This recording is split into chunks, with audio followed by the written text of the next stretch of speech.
I'm a single parent of a child who has autism. His name is Logan. He's 8. He's the love of my life. Before meeting community living and getting that support, I felt like I had no support. I would call daycares and they wouldn't take my child because he was aggressive, or I would have financial people say that I couldn't get certain support, so it was a struggle to try to work. It was a struggle mentally, emotionally, when you feel like you're a single parent and you don't have the support anywhere. And you keep being told, no, we can't take your child.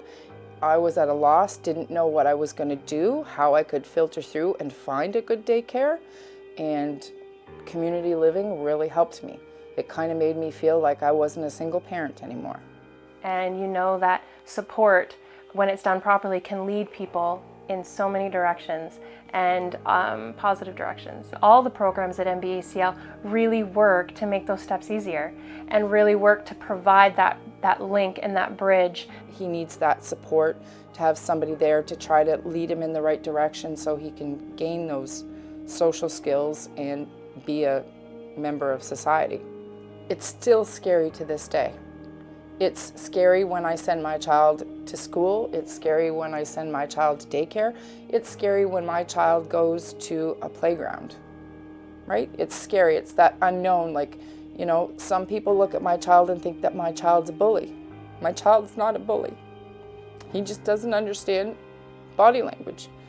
But I have the support of community living, and he's in a really good daycare now, and they're helping him work through it. As a parent, you want to bring your child up to the best of your ability. And when you know there's services out there that they need, I don't need a free daycare. My son needs that socialization. I wish I had had community living when my son wasn't allowed to be in the classroom. He was in a broom closet for 3 months, and I went for parent-teacher interview, and he was so proud. He was proud of the broom closet. And there was no funding to get him back into the classroom, to know that when I felt like everything was crashing down around me, somebody was helping me fight and keep something. Because to lose your child care, to lose your job, and to know that anything that happens in your life will affect your son and he can regress, it's hard. Some days it's hard to get out of bed, but I have to because I love my son and I'm a mom. When I saw Angela struggling with different things that were happening, in Logan's development and in Logan's, childcare environment, and as well as when I see other families and parents kind of going through that process and going through that struggle, remembering that at the core of that support is that person.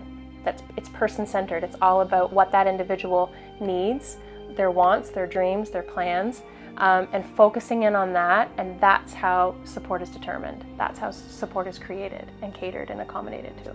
It makes a difference, and it makes it feel that you do have a child that can make it in society, and there will be more days, there'll be better days if he has that support and somebody to help teach him. God forbid, if something was to happen to me, I know that my son's going to have the support of different stages in his life.